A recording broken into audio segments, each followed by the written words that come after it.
everyone, and welcome today. Thank you so much for joining us. Today is the third seminar in our Harvest series, and today we are going to be talking about all things vegan wine. I'm so happy you're with us today. My name is Jen Huether, and I'm a Master Sommelier in Canada.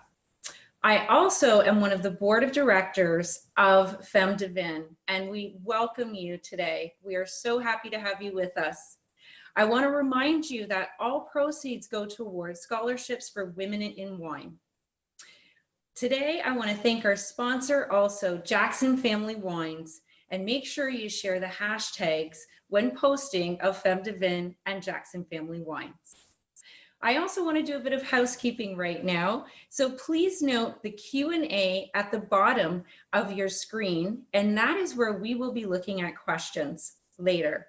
So for the next hour, we're going to be talking about all things vegan wine, and then we're going to be taking your questions at the end of it. With that, I would like to introduce our amazing panelists. So I'm going to start with Barbara Phillip, MW, Master of Wine, Canada's first woman Master of Wine, who gained the accreditation back in 2007.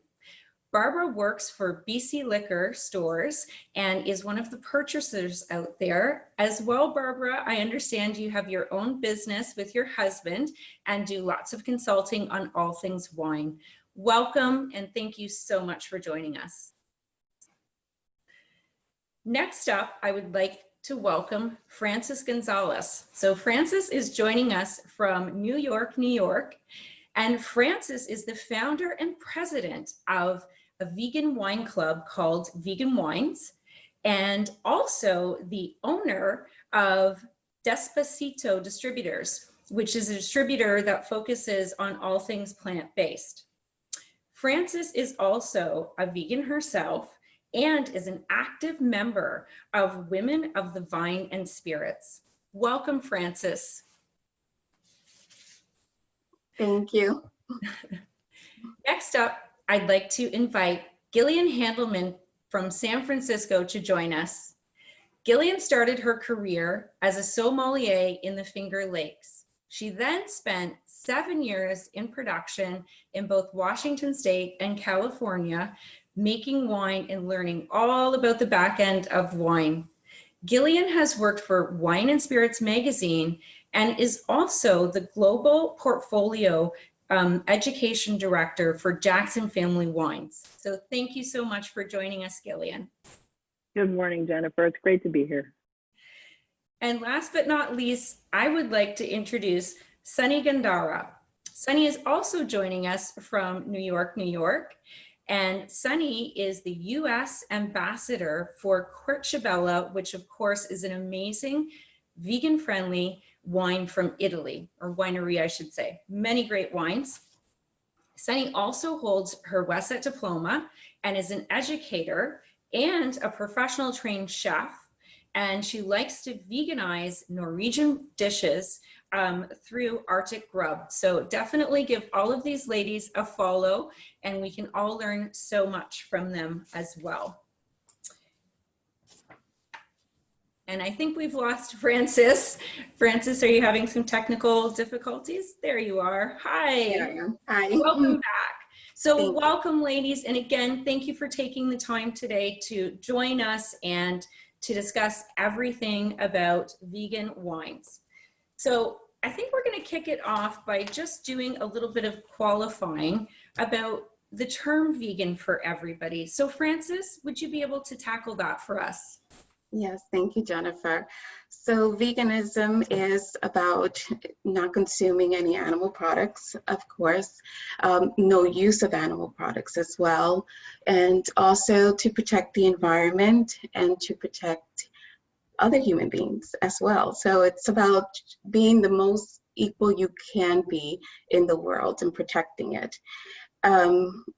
It's why we are so focused on, when we select the wines, it's about the soil, starting from the ground up.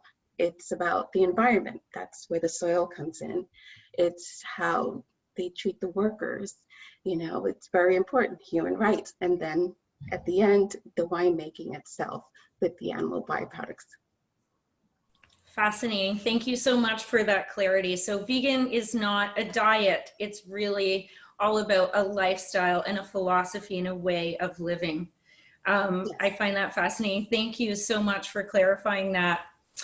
And so, you know, many of us assume that wine is from grapes, it's fermented grape juice, and therefore would of course qualify as being vegan. So I'm wondering, Sunny, if you can talk us through that a little bit as far as vinification and then viticulture and where a wine could go wrong and not be vegan friendly. Sure.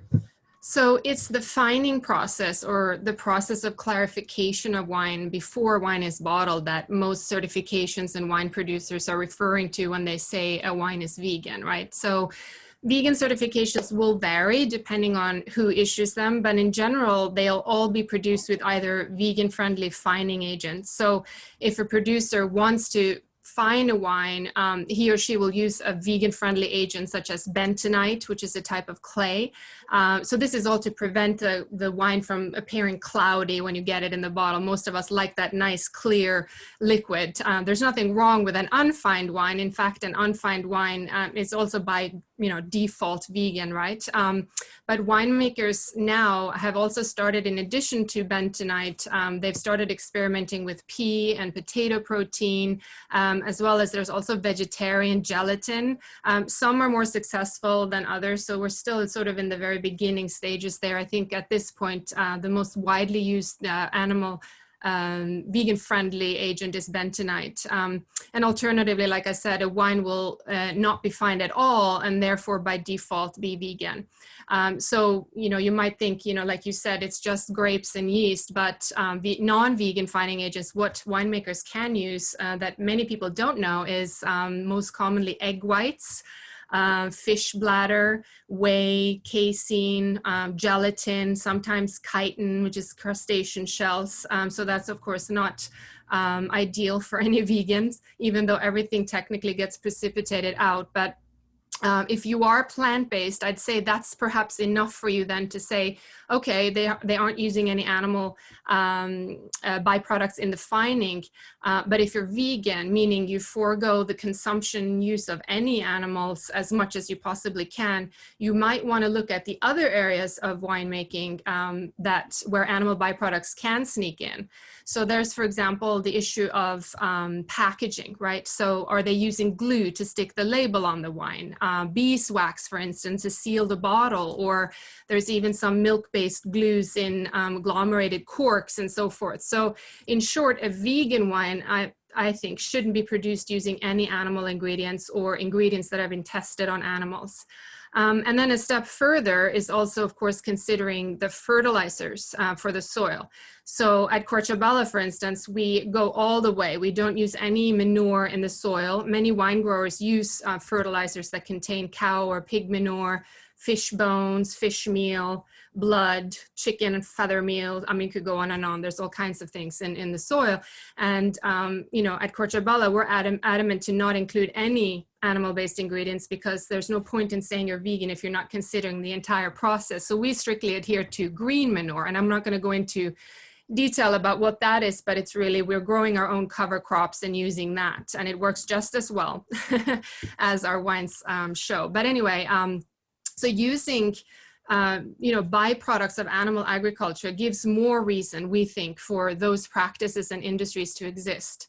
And that also then can support the arguments for their continued existence, right? So even though, as I mentioned briefly, whether manure or fish bladder or, egg whites will really be present in the end product, it's not just about refusing to consume these products, but it's also trying to remove yourself from any related practices as far as possible. And then quickly, I just wanted to touch base on vegan friendly. So many people call their wines vegan friendly. And in my opinion, that is sort of a looser, more non-committal term, such as sustainable. No one really knows what that means because it's not regulated, but it's a play on words that make the product sound attractive to that specific target market. So that's something else. But back to what I was talking about, in my opinion, will, you know, only refer to the fining process and possibly the packaging. So the soil, again, won't be taken into consideration here, and neither will the use of animal as workers on the farm. For instance, when you have horses plow the soil, that's something else to take into consideration, as well as food or other products sold at the winery. Many times honey is sold, and they serve charcuterie and cheese and so forth. So that, in my opinion, is not a vegan winery. But again, there's where all the nuances occur. Yeah, I agree. There's so many nuances.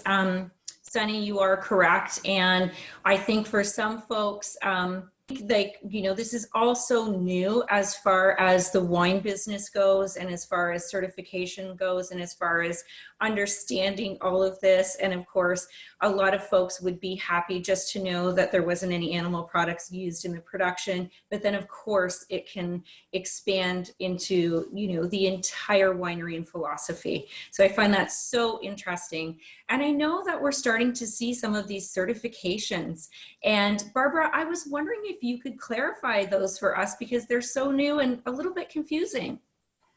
They are, and it's certainly a developing area, the one of certification. And I think sometimes we need to take a step back before we get really involved in what all these different certifications mean. One of the things that they do, one of the purposes that they serve, is to let consumers know that not all wine is vegan. So we know wine, we know how it's made, we understand the vegan lifestyle, but most people are shocked when they see a vegan certification on a wine, because of course they ask themselves, isn't all wine vegan? And even Richard from Vegicert, it was really interesting because I was one of the primary Canadian certification bodies.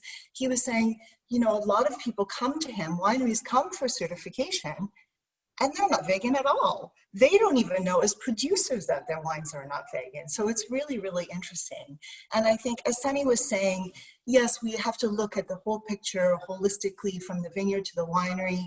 But everyone that I talk to that certifies vegan wines, they just don't have the means to certify in the vineyard yet.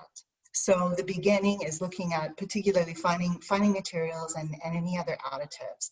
And I also think that certifying is really important, because in our stores, for instance, we have about 20 wines that are certified from one of the major bodies, and I'll run through them in a second. And they're growing right now at 15%. And we have many, many people asking for them. I have my product consultants and staff coming to me all the time, and they say, how do we identify the vegan wines? And of course, we have dozens of wines, if not hundreds of wines, that actually, as far as vegan certification and the winery are concerned, are completely vegan, but we have no way of identifying them. So for me, as dealing with hundreds of SKUs, hundreds of products, it's really, really great and easy for the staff and for the consumers to see a certification on the label. I'm the European buyer, so the one that I deal with the most is the V label, so the European Vegetarian Union. And I contacted them, and I think they wanted me to register as a vegan winemaker, but that's okay. I got lots of good information from them. I'm completely focused in the winery, mainly on finding materials, but any other additives. So the European Union for wine in general is very strict on additives, but as we know, there are coloring agents, there are sweetening agents that can be animal derived. So they are very, very strict about that. The V label. Certified vegan, vegan.org, US based. We see on some wineries, again, focused on the winery. Vegicert, which I referred to earlier, Canadian based and growing like crazy. So a lot of Canadian, both in BC and in Ontario, wineries wanting to be certified. There's a lot of local demand for that, but also they're interested in exporting to Europe. And Europe has very, very much, they're a little bit ahead of us, I would say, as far as vegetarian wines, vegan wines, etc. And then Bev-Veg, of course, which focuses on the beverage industry and focuses on winemaking. And everybody was interested. When I talked to them, everybody was interested about the vineyard, but not quite there yet. They're waiting for the consumer demand, for the producers to come together so that there can be a list of regulations developed that's international. Very interesting, very early days indeed, and I'm sure we're going to see a lot of development with these certifications around the world and more clarity and more understanding as time goes on. But it's just exciting to get some clarification regardless for you as well, for all of your buyers who are coming into your stores. It definitely is. And one thing I wanted to add too is that for all of these certifications, they're audited regularly. So people show up, spot audits at your winery, looking how you're doing business. You have to divulge to them what you've purchased, what you've added in. So, and it's regularly reviewed, you regularly apply. So I just wanted to make that clear as well. Yeah, thank you. Thank you. It's fascinating. Gillian, I know that at Jackson Family Wines, you have several wines that would qualify as vegan friendly, at least from the standpoint of production and vinification. And I'm just wondering, I know it's also, you're very sustainable at Jackson Family Wine. I'm wondering if there's any interest in doing so in the future, and if you could just bring us up to speed, what's happening over there with you guys. Certainly. Thank you, Jen. I mean, it's a great question, and I'm listening to what Barbara said and Sunny said, and really it's hitting me that Sunny's absolutely right that the term sustainability no longer is enough for specificity. People want to know more. And so it's already propelled us to move beyond just a simple certification around sustainability, which, as we know, can mean a lot of different things to different people, to begin to address the things that really matter to us. And it also, in a way, when a winery takes on a cause, a belief system of some sort, right? Veganism is about a belief. It's about a point of view and a way of living in the world. And I think that really ties back to many of the winemakers that I work with who have said, well, gosh, 90% of the wines that we make at Jackson Family Wines, between our 40 producers, are already vegan. And so it's one of those things, it's sort of a eureka moment, right? Like, why not tell people that these wines are vegan? Just in the way that we are evolving our sustainability platform to something that's more personal for us, which is regenerative farming, which is restoring soil health. And so between the way that wineries are evolving their practices, Jackson Family Wines is certainly included in this, to more awareness of what consumers are looking for, this is almost a non sequitur. It almost doesn't need to be said, right? You're doing it already. So why not let people know, for those who wish to eliminate animal products from what they ingest or perhaps wear, or the products that, as Sunny noted, are in the packaging, right?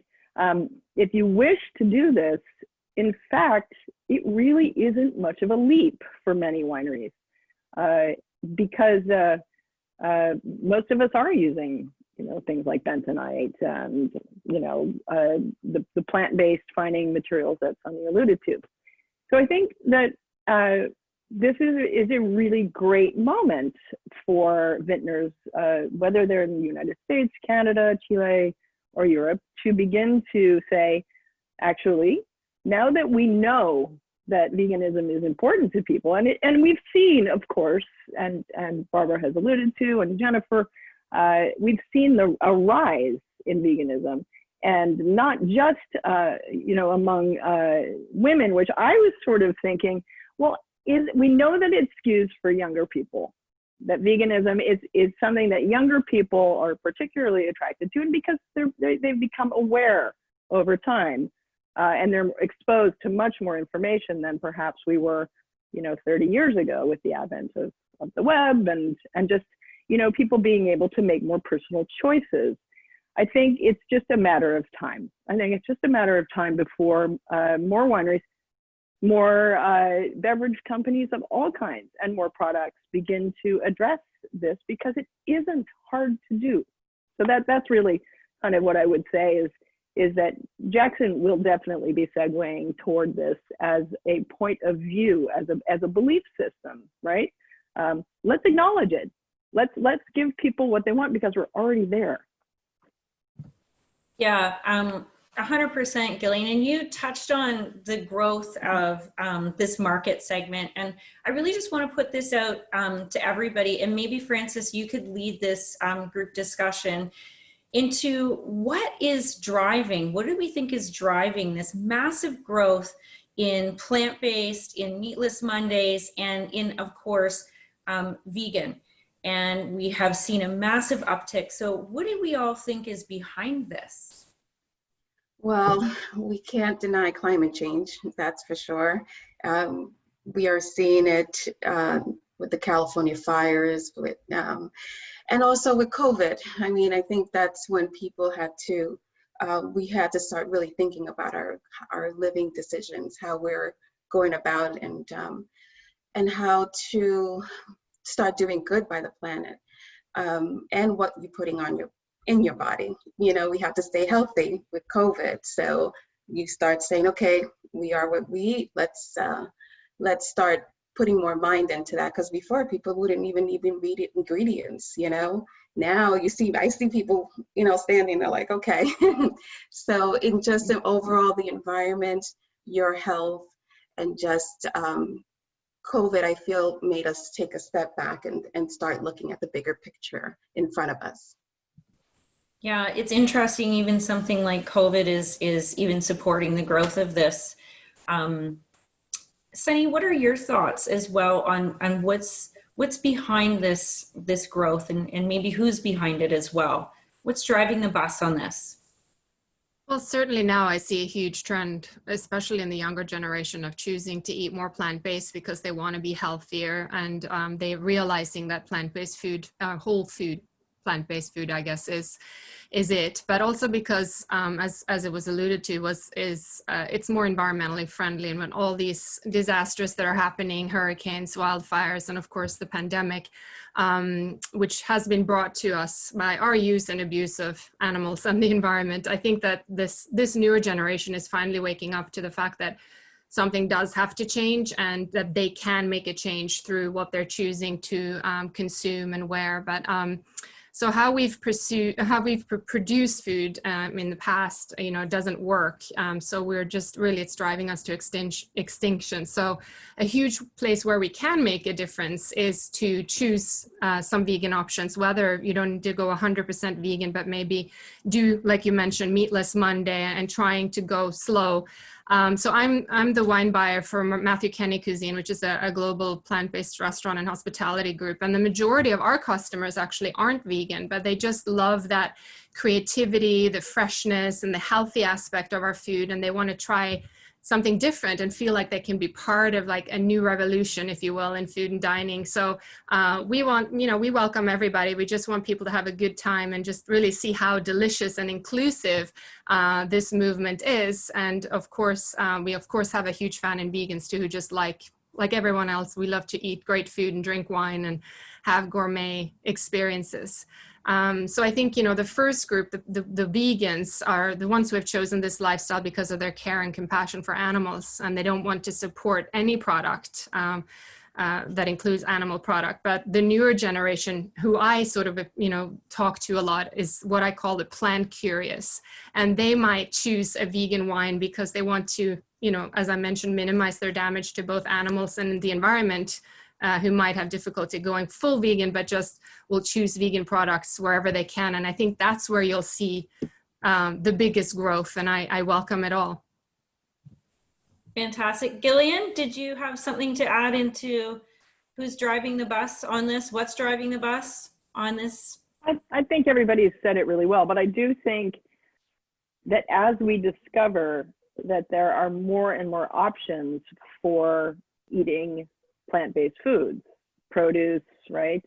And we see the return also beautifully, thankfully, of localized gardens, so that communities have produce around them much more so now, instead of this, industrialized, centralized system of distribution. And it means that people are falling in love with produce, and it's really a remarkable, remarkable change.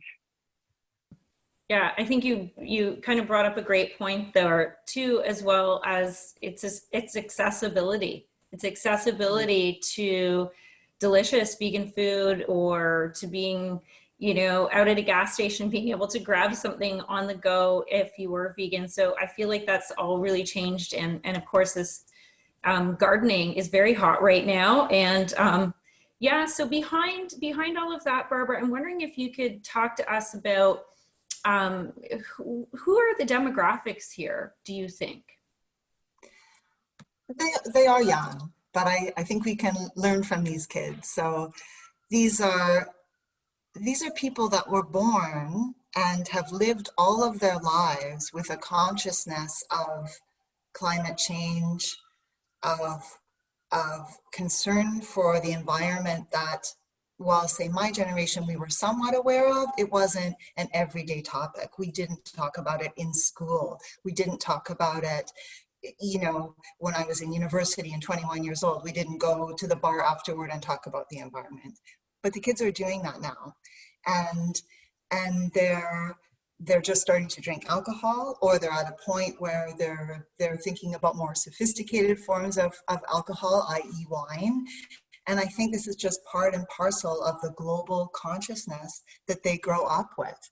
They want to know who made the wine. They want to know how it was made, how it's going to affect them, what impact it's going to have on the world in general. And I think that's a really beautiful thing. And I think also they're willing to pay for it. Maybe they don't. I mean, I live in Vancouver. If you're a 21-year-old just finishing university, you're probably not going to buy a house here. You're probably gonna rent, and you're gonna spend your money going to restaurants and going out and making conscious choices. So I think it's these young, sophisticated, curious, and strong people. And I think most of the time, wine marketers miss a real opportunity to speak to these people, this demographic.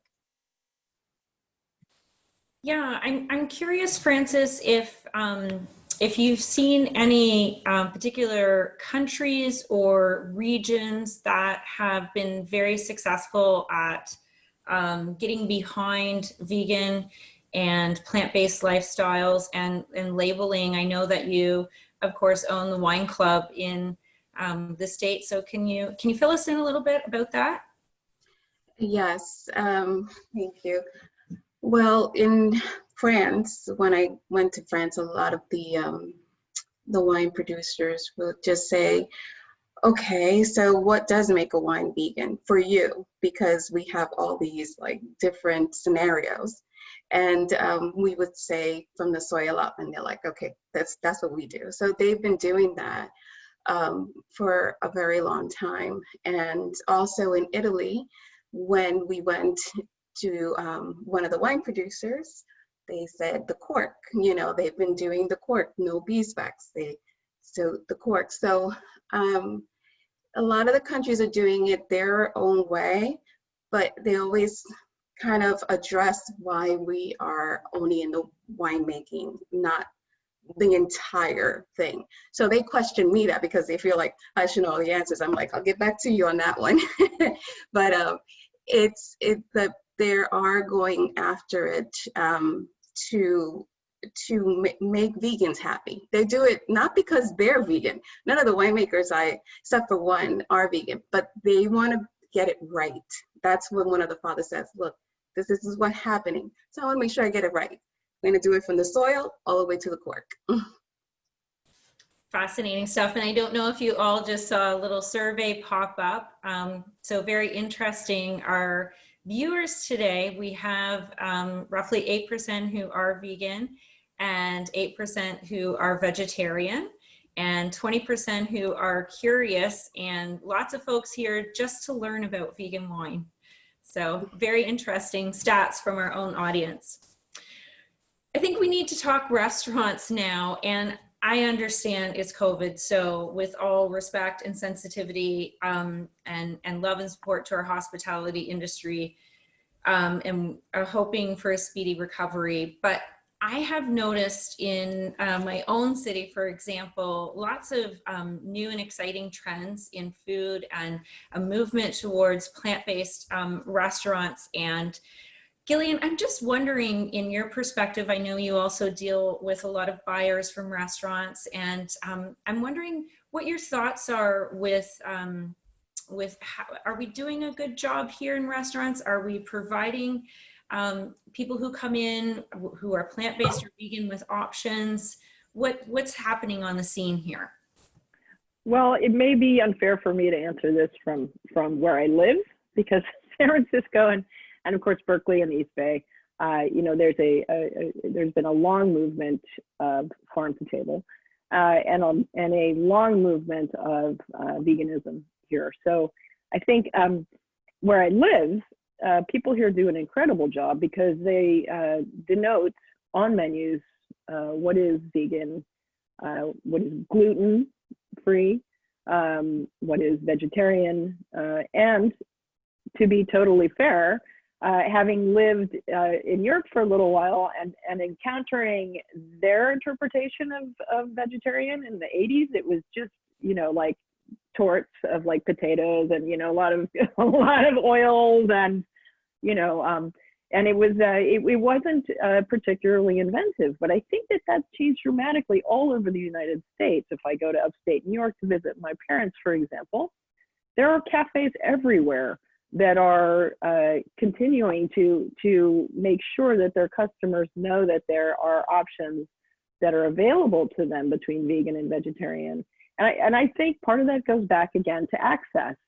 The National Restaurant Association, actually, who tracks what major culinary trends are occurring in the United States, for several years now, has noted that the rise of vegan and vegetarian entrees and appetizers, because we know the appetizer section is where most everybody gravitates to see, like, what's the chef doing? You know, how are they flexing their culinary chops?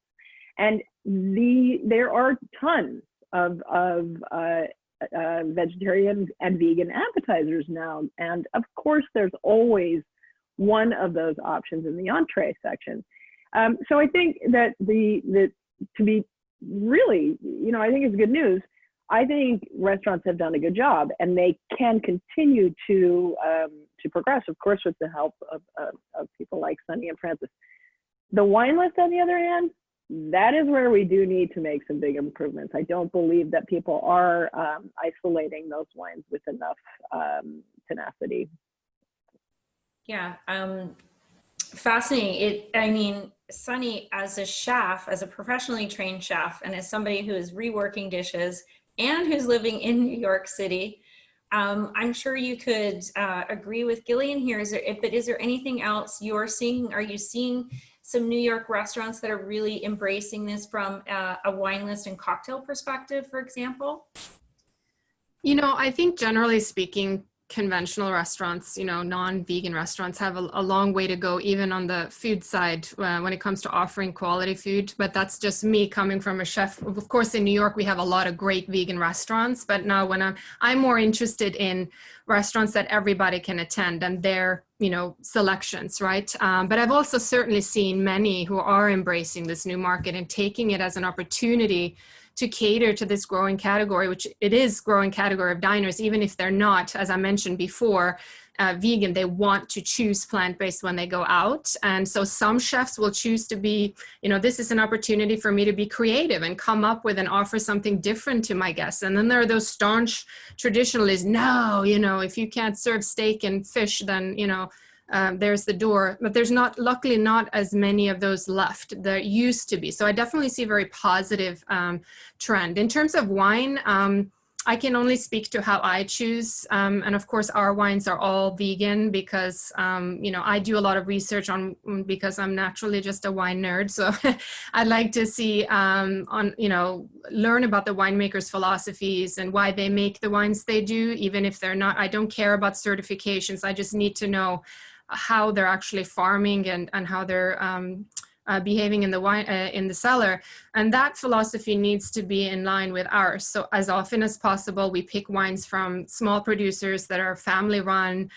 We don't like I said, necessarily care about the certifications, but it has to obviously be free of animal products. The tricky part is the soil part. I can't always obviously be as picky about, but most people, again, is really just about farming organically, being respectful of your workers, and obviously, since all of our food is plant-based, it's also natural that all of our wines be free of animal products. So we don't label them, because by walking into the restaurant, you just will automatically know that there's no animal byproducts in the fining process.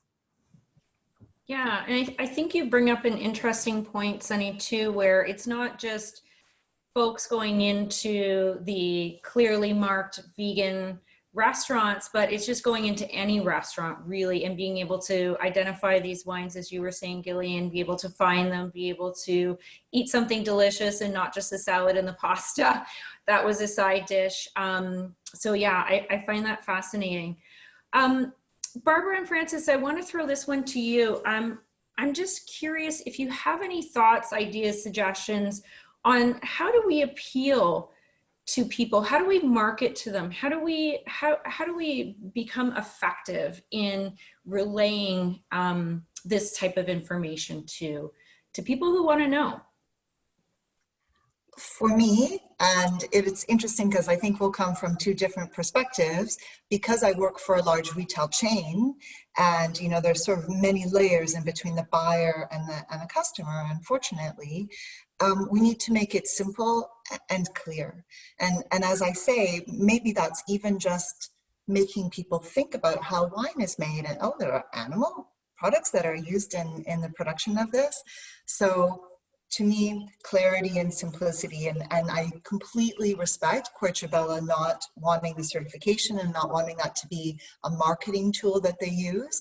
But when you're faced with a lot of products, to me, it's, you know, if I have 100 vegan products, I need a simple way, a clear way to make them stand out. So people, if they're looking for them, they go there. And if they're not looking for them, they see them anyway.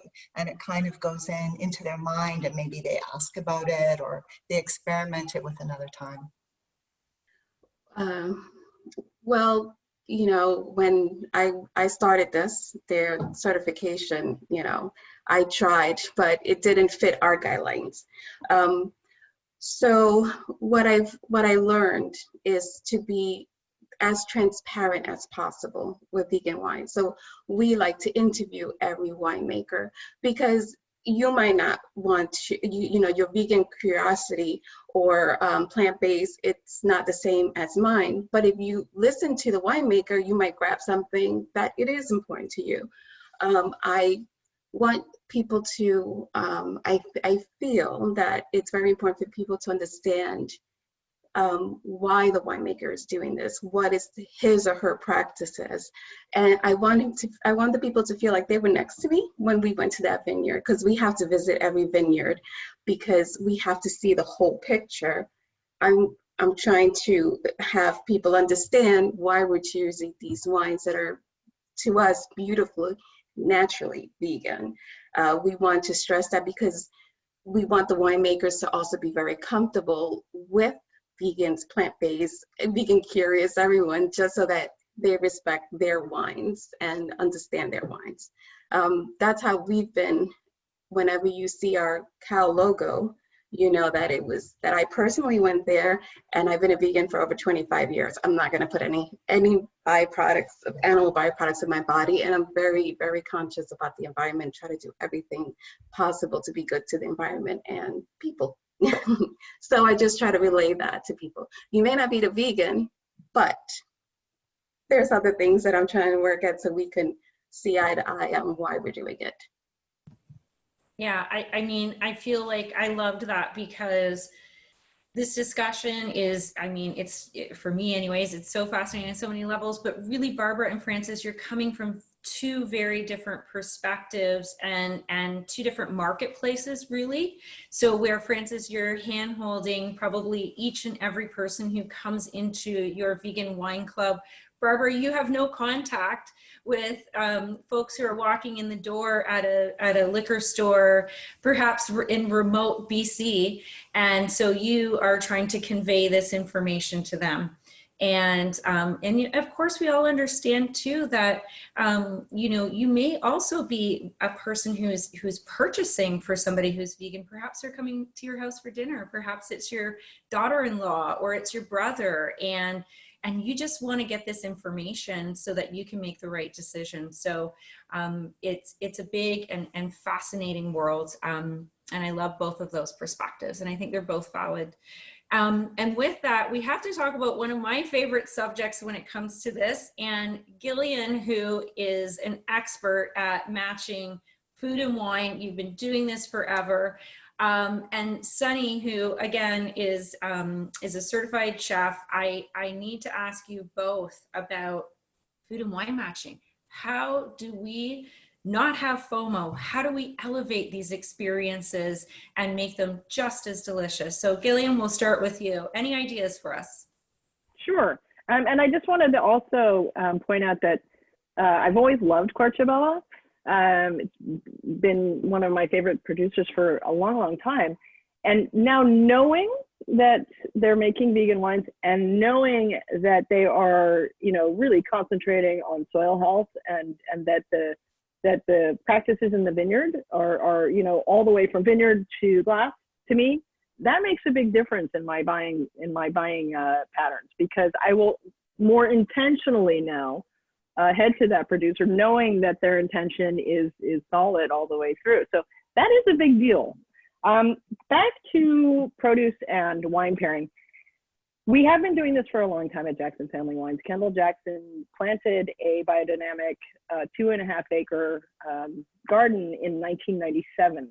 And in 97, Jeff Jackson, who of course started Kendall Jackson, at the time, the gentleman who planted that garden came from Fetzer, Jeff Dawson, who's a well-known biodynamic farmer, and said to Jeff, I want to plant this garden. You know, I do believe that people are moving toward more plant-based pairings, and I want this to be a living laboratory. And Jeff said, sure. I don't know what biodynamics is, but it sounds great. Go for it. So, you know, he and I worked quite a bit on the planting of that garden to create diversity. So we grew everything from heirloom runner beans to 100 types of different tomatoes that Jeff has, because he works with the Seed Savers Exchange. So we had quite a bit of access at that time. And so we basically created a huge amount of diversity, and then we hired 2 chefs who could translate that into dishes that would allow people to say, wow, you know what, I didn't even notice that there wasn't any meat or any protein on this plate. So I think what you want to do is begin to also apply some of that diversity to people's natural instincts. People actually can pair wine a lot better than we think if you just give them some really simple tools. And so over the years, we have noticed that, for instance, your eyes create a sort of natural segue. So look at it this way: green beans, asparagus, parsley, celery. Those are green. They have kind of a high pitch. They're not rich and round down here. And so what happens is you look for a wine that's sort of pitched like that too, right? So I'm not thinking Chardonnay or Viognier or Grenache Blanc. I'm thinking, Sauvignon Blanc, Verdicchio, you know, something that has that green, high-pitched character.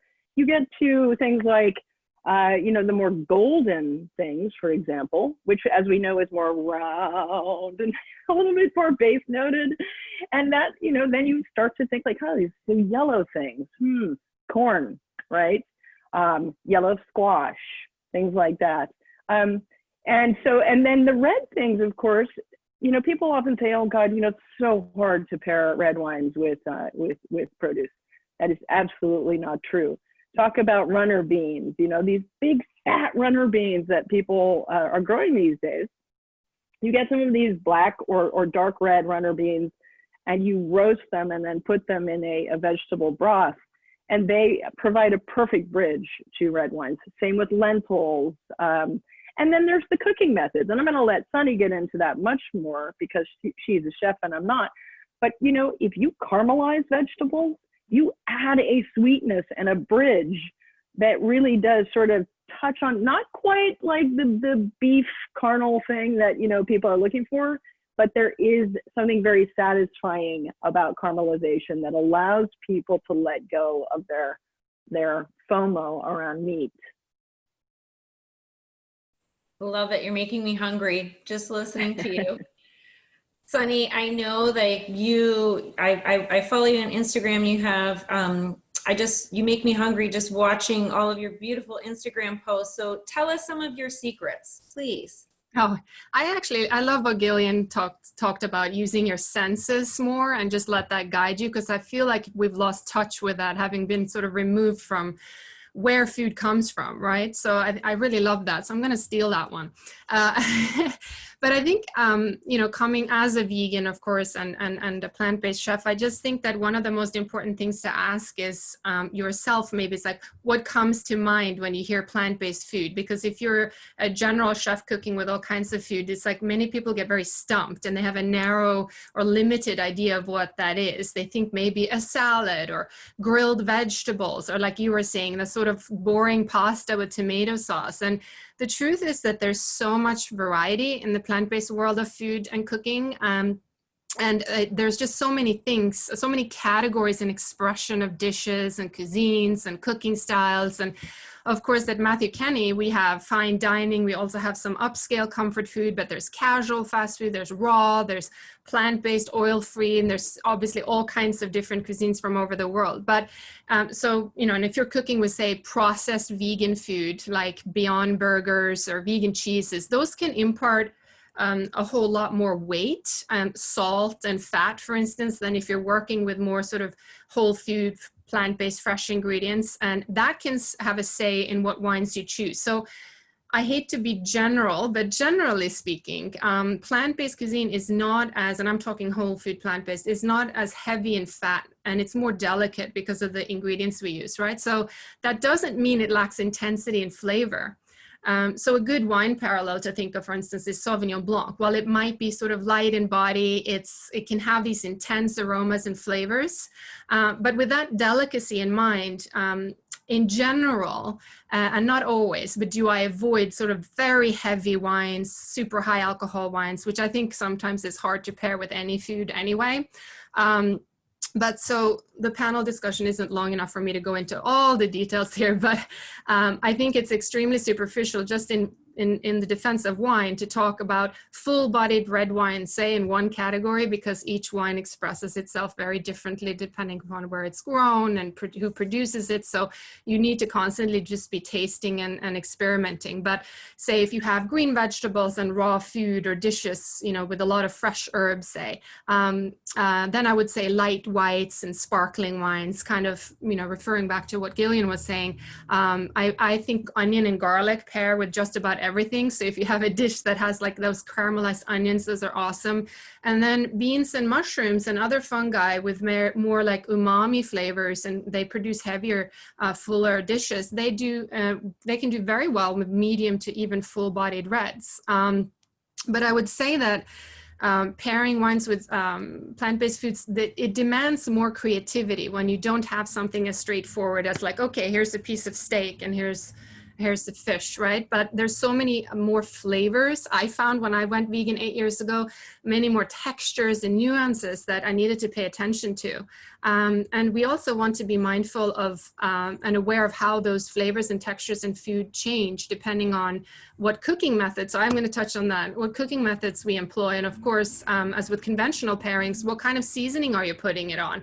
What kind of spices, what kind of sauces do you include, right? So you want to consider the cooking method of the dish because that is going to affect texture, and texture is a big component of flavor. which in turn obviously will dictate what wine you want to pick. So steaming and boiling, for instance, very gentle, different, and very different from bracing and sauteing, which again is different from roasting and frying. And even with frying, you may want to think about what oil are you using to fry your food in? Is it a neutral oil? Is it a maybe extra virgin olive oil, which can bring some of these peppery notes out? And sauteing, what pan are you using? Are you using non-stick? Are you using cast iron? That can also produce very different textures and flavors. And when you're roasting, are you roasting very quickly or are you roasting over the longer period of time? And the latter, of course, will affect complexity of the end of the dish and texture as well. And same goes for wine. I mean, I don't always just, okay, this is what I'm cooking and now I have to find a wine. I sometimes pick my wine and then I decide what to cook, right? So when you pick a wine, you want to think about oak usage, level of tannins, and the age of wine, again, because of the texture and how it might pair with a plant-based dish. So, you know, as with any conventional food and wine pairings, it's really not that different, but the flavor persistency, I would say, of the food and the wine have to, that's the main thing I look for. It has to match so that you avoid one dominating the other. And I'm just a big believer that in order for you to like really pair successfully, you have to constantly experiment and actually eat plant-based dishes yourself. So it's not enough to just be in a restaurant and be like, oh yeah, I think that's good. But you need to, you know, expose yourself to all kinds of different plant-based cuisines in order to get that true sense and understanding of their interaction with wine. And of course, you know, obviously marinades, sauces, dressings, as I mentioned, we want to take that into consideration to either mimic the flavors or contrast them. But don't be scared. I mean, you know, plant-based food is food. You know, it's not some strange alien thing that, you know, we need to get used to. We eat plant-based all the time. So I would just say play around with it and you'll be good. I'm so glad that you brought up umami too, because umami glutamates, obviously, right? Because they do have such a complex flavor. And, you know, they've shown that babies will spit out almost every flavor that you put in their mouth except for sugar, right? Because they know that they need it to live, but they don't spit out umami. And it's because it is so complex. And of course, we know that you know, certain wines have a little bit of umami in them, especially, you know, things like pet nuts and things that have had exposure to leaves contact. And there's a huge amount of different constituents in the umami world, from nori to mushrooms, as was stated. So mushrooms can really scratch that itch. So I'm really glad that you brought that up. Mushrooms is awesome. Yeah, I always use that in my cooking. I just find the cuisine fascinating, and arguably to do amazing vegan food, there is a really high level of skill that can be involved in. And some of my best meals have been either in vegan restaurants or by top chefs who were, for example, just creating a whole vegan experience. So it's just a really fascinating world, a world that I want to explore more. I want to learn more from both of you, Gillian and Sunny, on this, because it is new, and a lot of our classic references certainly are with meat and with fish, as you both said. So Frances, I'm just wondering, what are your thoughts on this sticking, on plant-based sticking, on vegan sticking? And do you think that we're going to see even more of a drive from consumers to see wines that would be vegan and or certified vegan? What are your thoughts? Where's this going? Oh, yes. I mean, I've only started vegan wines three years ago, and it has grown so much. Before, when I would walk in, people would look at me weird, you know, like, what are you talking about vegan wines? Now I get emails asking us to feature their wines. But of course, we have to do the guidelines. But it's growing, and it's growing with consumers. We've gotten a big jump on membership. And also with the winemakers are so much more into how they're making their wines from the soil to the glass. So it is growing more and more each day, and it's so happy to see that, for sure. Amazing. And I know, Barbara, you had indicated that there's definitely more of a request as far as being a buyer from a liquor store perspective as well. So yeah, I think we're just going to see a lot more of this, and it needs to be on our radar whether or not we are vegan, if we're buying for a restaurant, if we're a sommelier, if we're working for a wine club, if we're buying, you know, as a buyer for retail as well. I think this is definitely relevant. I agree with you. So with that, I just have a fun question before we get to everyone else's questions, and I can see there's a lot.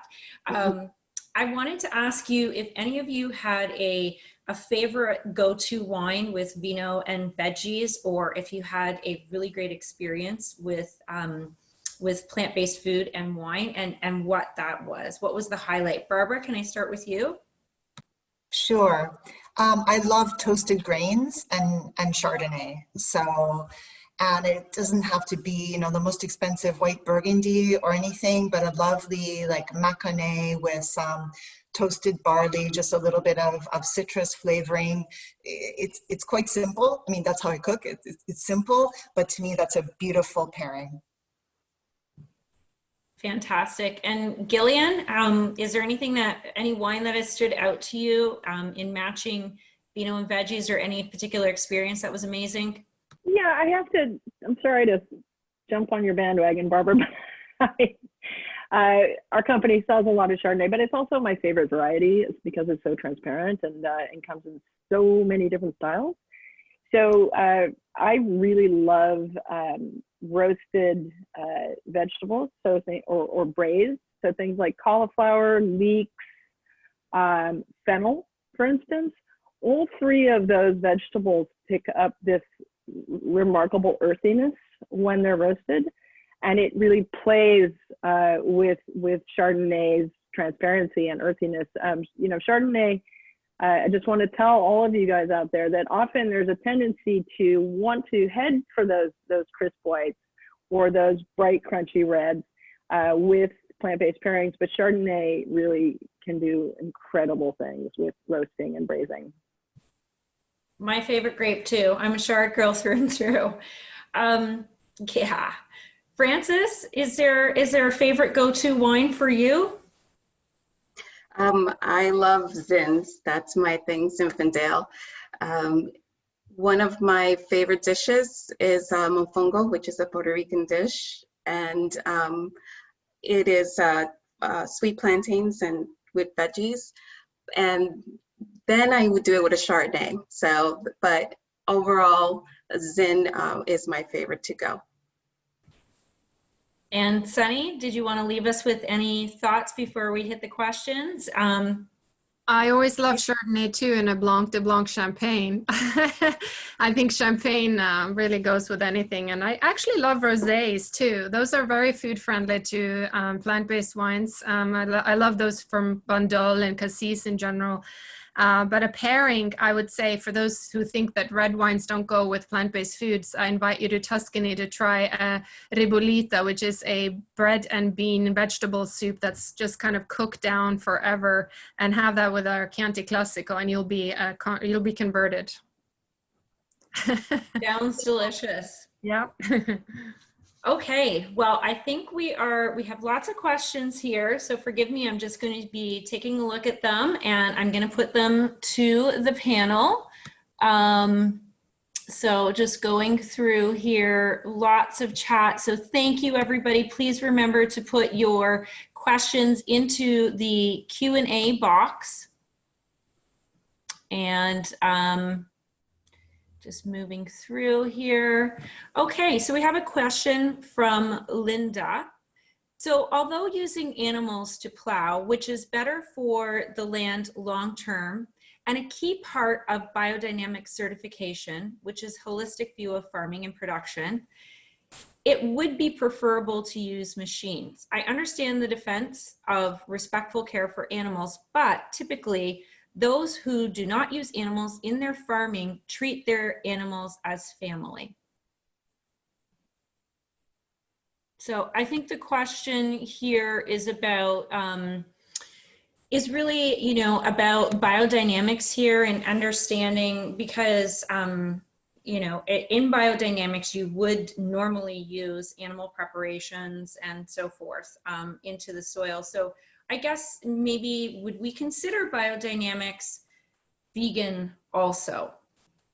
Does anybody want to tackle that one? Well, I can only say, I mean, we at Cortabella, we farm biodynamically, but we don't use manure, and hence we couldn't get certified by Demeter. And we don't use animals because it's a vegan winery and vegans don't use animals for work. So it just becomes about principle rather than what's better. I mean, we could have that discussion, but I think biodynamics in general, if you're certified, most likely will you use some sort of animal byproduct in the vineyard, obviously in the soil, right? All the preparations like the manure and the cow horns and all kinds of intestines of animals that all these plant preparations are then stuffed into, which we don't believe, because right now you can actually go out, and it may have sounded very romantic 100 years ago, but now you can actually buy cow horns from big companies. Like, it's not even about using all the leftover of an animal that you might have on your farm to use for meat. It's become so commercial. And of course, all the manure comes from factory farms. And there was a study actually from, I believe, the University of Minnesota that has shown that the vines have gotten sort of antibiotic residue from the antibiotics and the additives that animals get pumped full of, and that translates into the soil. And we don't want that. So I can only speak for our perspective of things, why we don't use animals in any form in the vineyard. I don't know if that answers the question. Yeah, I mean, I think, again, it goes back to, I don't want to say how vegan are you, but where does your concern lie? And are you just good with what is going on with inside the bottle and in vinification, or do you want that entire philosophy? And is that really important? So, as we're discovering, I have another question here from Ashley. Regarding consumer awareness, how aware do you think the average consumer is that wine isn't inherently vegan? So, Barbara, I'm going to throw this one over to you. On a scale of 1 to 10, with 10 being the most aware, I would say 1.5, which is an opportunity, right? An opportunity for education and discovery. Yeah, absolutely. This is a news flash, particularly when I talk to, people like my family and, my aunts and uncles, and they're like, what do you mean? There was just an assumption, and particularly I think if you're not in the wine business, interestingly enough as well. Okay, so there, here's kind of a statement, but I think it's really important to touch on. So this is from Miyorki, and she's talking about there's also a misconception that we need a ton of protein in our diet. And she's saying that unless you're actively building bulk or a high-level athlete, most of us only need a moderate amount of protein in our diet.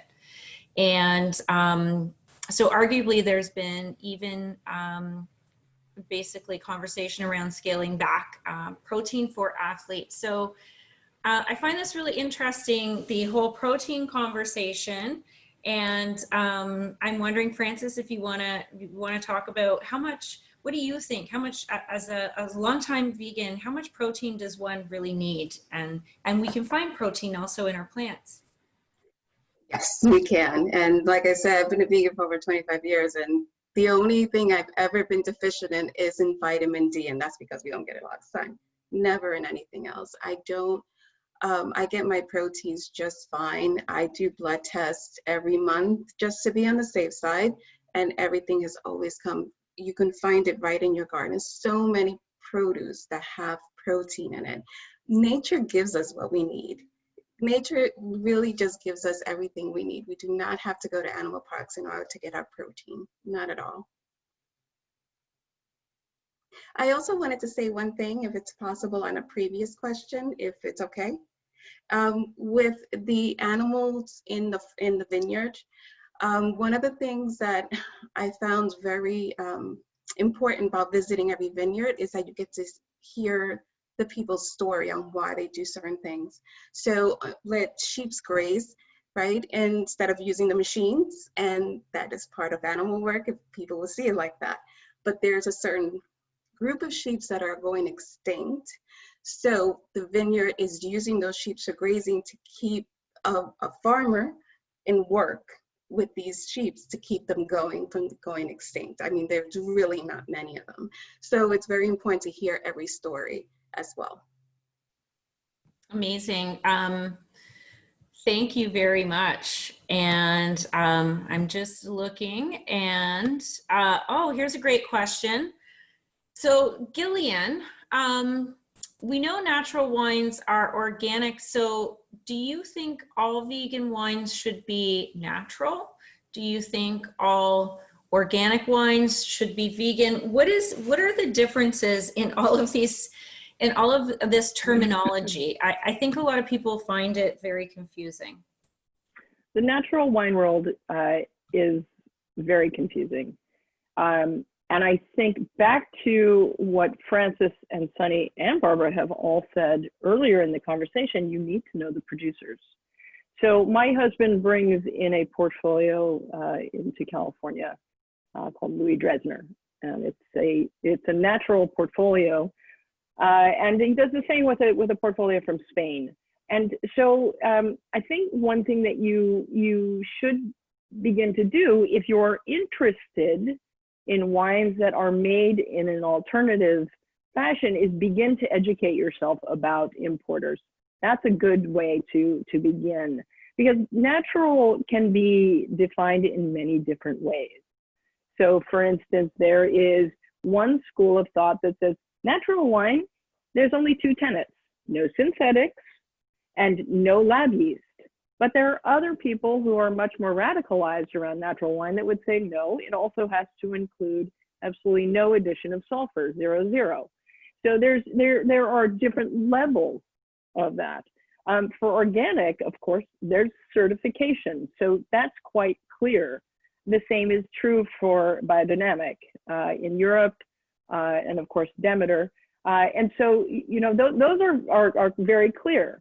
But back to what Sunny was saying about Coachella not being biodynamically certified, I think that many producers are creating a hybrid of farming that works for their philosophies. Many people also feel that certifying bodies may be potentially not addressing some of the things that they believe are important, right? And so this is a good thing. This is a good thing because it means that the conversation is expanding and it is evolving to allow people's conversations and voices to be heard in a unique fashion. Exactly to what Frances was saying is find out how these people are farming, the producers you're interested in. Find out. If you don't want to drink wines with sulfur, there's plenty of wines out there without sulfur. But once you begin to box yourself into a black and white situation where you only want this or you only want that, I think you do yourself a bit of a disservice because the conversation has evolved. Yeah. Does that make sense? It absolutely makes sense. I think, like, you know, there's so many different terms that our average consumer, us wine geeks, know, and so we don't necessarily question them, but I think for our average wine consumer that these can be very confusing and they don't understand the differences between them. Barbara, would you say that's true, as I'm sure having to qualify all of these different terms when you're purchasing wine and for your customers? Definitely, and though we're starting in some degree to get a definition of natural wine, for instance, which the movement has avoided for a long time for good reasons, what I've found I've done for that specifically for natural wine is I've made a hybrid that works for our stores. So it's kind of, you know, it's a little bit what Frances what you've done for your club, like, you know, the producer, you have your own set of definitions. And of course, there are many, many wines that fit that definition, right? That really have no additions, nothing taken away, less than 30 parts per million of sulfur. And they would all probably qualify as vegan as well. And we have dozens of. Yeah, okay. Great. We have another question here, which is very interesting, and it goes down to service basically in these wines. So from a sommelier perspective, do you feel it is beneficial to note that the wine is vegan in a guest experience, even if the guest is not eating vegan? Does doing this step of service practice break down that vegan wines are not just for vegans? Interesting.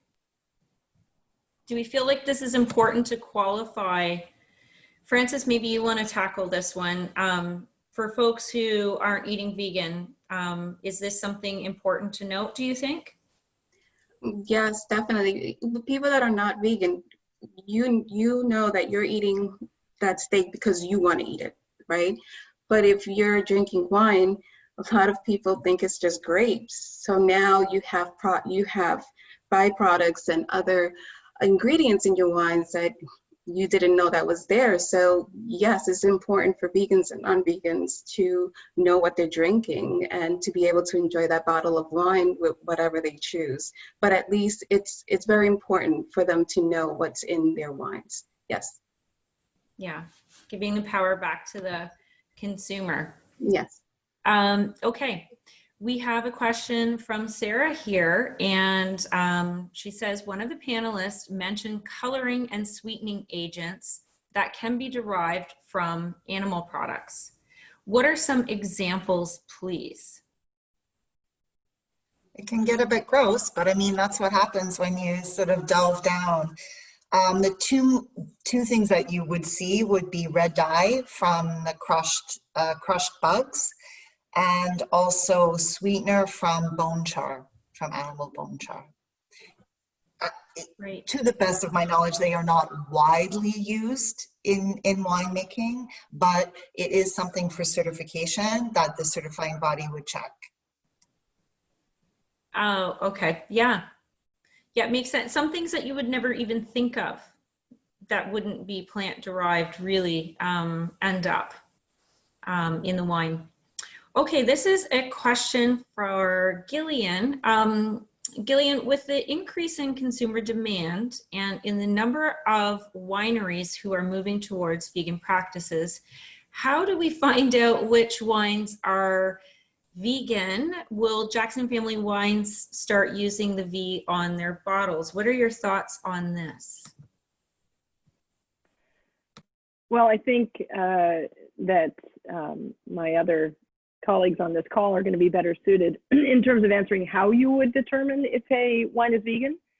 But I can tell you that having just begun this process with all of the esteemed people on this call and asking around the company, you know, because we do keep a list of the wines that are vegan among all of our producers, because we get a lot of inquiries from salespeople. Because salespeople come back to us all the time and say, is this wine vegan, this wine vegan, this wine vegan? So finally, 5 years ago, which is around when it started to happen, we just created an internal list. So now people can go in and see who, you know, amongst our producers is vegan or not vegan. But, and I think that by virtue of me just asking around the company and saying, you know, I know that we don't certify, but why? Why don't we certify? And I think it's interesting because our head of sustainability recently said to me, you know, there's no reason that we shouldn't. Maybe we should. And so I think that's what I was saying earlier, is it may be that simple for producers to do this, because of course, Kendall Jackson being our largest producer, you know, Sunny was talking about small producers, and I totally understand that, but Kennel Jack's is entirely vegan. So it's, you know, that there's something, you know, there's a big light bulb here. So I do think that we should begin to state on our bottle that the wines are vegan. Awesome. I love it. I think it's just, you know, I always look at it from the perspective of if somebody was perhaps gluten intolerant and just would want to also know, you know, that was on a label also, or that what the product was made with, you know, for themselves. I just think it's information is power, is key. And it is a little bit tricky sometimes to find these wines. And I would suggest Barnivore is a good website to check them out, to check out whether wine is or not. It's a little bit clunky to use, but that is a resource that I myself have had to use. So I'll just throw that out to everyone. If you are indeed looking and cannot find. I have another question here for the panel. Just a thought. It is important to work with local vegan wines when qualitative and appropriate pairing choices exist. It follows the same stream of consciousness, local, good for the earth, good for the community. I think that's, it's a really, really, really lovely comment there. And Sunny, do you want to kind of add to that comment as you were discussing the whole, you know, environmental philosophy, really? Yeah, so we actually, we do support local wineries. So in New York, we'll work with New York wineries. In California, and our restaurants there will seek out, you know, we have actually Californians prefer California wines. They're very loyal. So we have a bunch of them. So I do agree with that, you know, and pairing, like what grows together goes together concept, right? Of picking, wines from wherever you are. And I think that's very important because it's not just about being vegan, but it's also about how to do the least damage possible to, you know, the environment, but also supporting your local economies so that we can be sustainable. So in a natural, more natural way. So I absolutely support that 100%. Does that answer the question? I don't know. Yeah, I think it does. And we had a question too about what are the Canadian-based certification bodies, and Veggie Cert would certainly fall under that umbrella as well. So I just want to take this time right now to really thank all of you, all of these amazing women in wine, and all of your knowledge that you've brought here today. I think we could talk for a while and keep this conversation going. I want to also thank all of the attendees. Thank you for tuning in, and thank you for your thoughtful questions and for your time. I want to remind you that you can always donate to Femmes du Vin on our website, and again, all donations go towards scholarship for women all around the world. And I would also like to thank Jackson Family Wines and being our partner with Femmes du Vin and on this panel. Thank you so much. We're very grateful for that as well. Just a reminder to please use the hashtags and to join us again later when we're going to talk about carbon neutral wines through a New Zealand perspective at 2 o'clock Eastern. So I hope that we see you there. And again, a warm thank you to all of you. And we really appreciate your time. We hope to see you again soon. Thank you Thanks, too, Jen. Jen. Bye, everyone. Wonderful. Bye, everyone. Bye.